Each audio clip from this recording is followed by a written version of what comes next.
Ladies and gentlemen, boys and girls, cardaholics of all ages, welcome back to Big Al's Cards. Thank you so much for watching. And in the midst of my weird hiatus that I'm on right now, I had to break it in order to talk about the news that everybody and their mother is talking about. And that is the NFLPA breaking, then ending their contract with Panini. And basically, no more Panini football cards that are licensed by both the NFL and the NFLPA. So let me explain what happened. Darren Rovell tweeted yesterday an email that the NFLPA sent out to various managers and attorneys that basically said that the NFL Players Association was breaking their and ending their contract with Panini to produce licensed football cards of people in the NFL Players Association. So let me use Panini Baseball as an example, and then we'll talk about an example based on what I have back here. If we were to take a Panini baseball card, you'll know that there's no logos on the card, right? So that's because they don't have an MLB license, but they used to have the MLB Players Association license, which allowed them to use players like Aaron Judge and Shohei Ohtani without using team logos. So let's just, for example, take this Aaron Judge bobblehead. It's a weird example, but bear with me. Let's airbrush out the NY logo here, airbrush out the NY logo there, and there you have a Panini baseball card. Now you have a Topps card because it's licensed by both the Players Association and Major League Baseball itself. So with the NFL Players Association ending their agreement with Panini, Panini can no longer make cards featuring any NFL player within the NFL Players Association. They still have, as of right now, they still have the license to produce NFL trading cards that feature logos. But how are they going to do it when they don't have the rights to produce the players?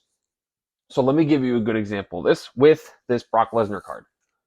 So my Brock Lesnar PSA 8 here. This is a licensed Panini football card by both, you see in the bottom there, the NFL and the NFLPA, the NFL Players Association. Okay, so with Lesnar, I don't believe that he's part of the NFLPA. They just decided to include him because he's a legend. He probably had some kind of exclusive deal that he negotiated with Panini in order to produce cards of him in his Vikings uniform when he played in like 2004.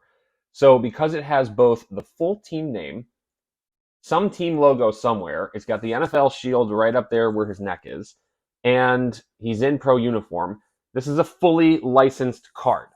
If Panini really does try to move forward with producing cards without the NFLPA, I'm wondering if they can do the same thing that they're doing with baseball, where they include legends, or if they include random players, or players who have negotiated exclusive rights with Panini. I think that is still technically in effect, especially on the autograph side. As a matter of fact, they did encourage their players, this email encouraged players to continue to fulfill their autograph contracts because the athletes get paid for their signature. So how you have to, right?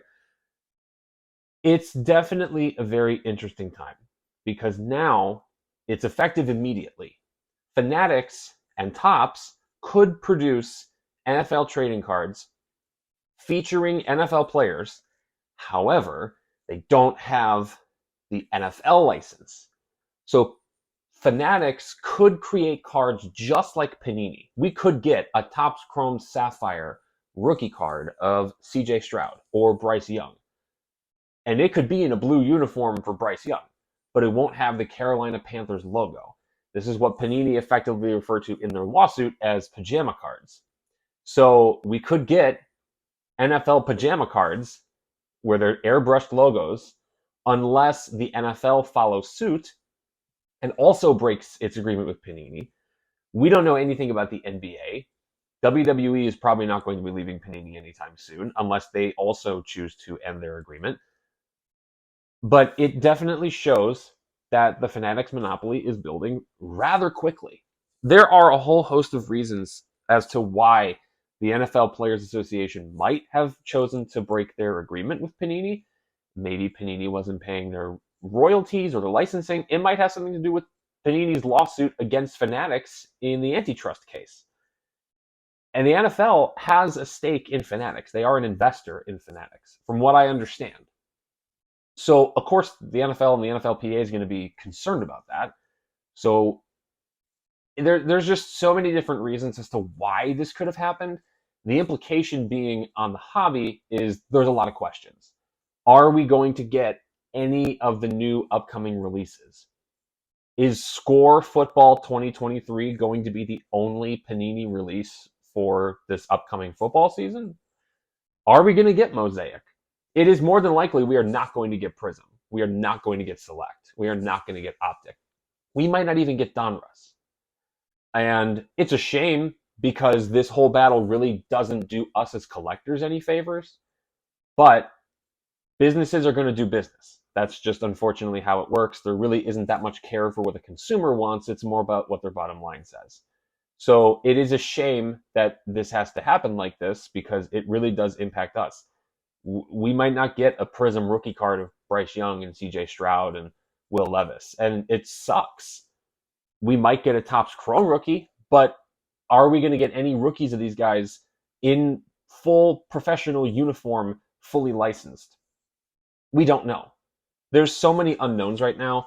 I think the only certainty is that Panini is going to fire back. I think there's going to be a lawsuit against the NFLPA.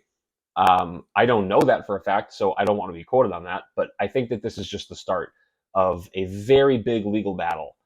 And I think at anything, it needs to continue to raise into question, Fanatics is a monopoly. What are we going to do to break that up? Because this monopoly that's happening right before our eyes, in my opinion, really is not going to be that good for the hobby. That's just my thought on this. Again, this just happened, so we don't know hardly anything except effective immediately, the NFL Players Association is ending its agreement with Panini. We don't know what that does to upcoming releases. We don't know what that does to anything football cards past a certain point. And we don't know if Topps is going to swoop in and start making unlicensed Players Association cards. We just don't know.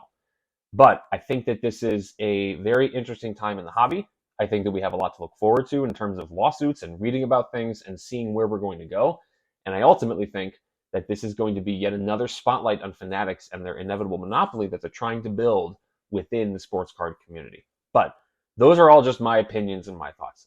I have no information other than what we all know through that tweet.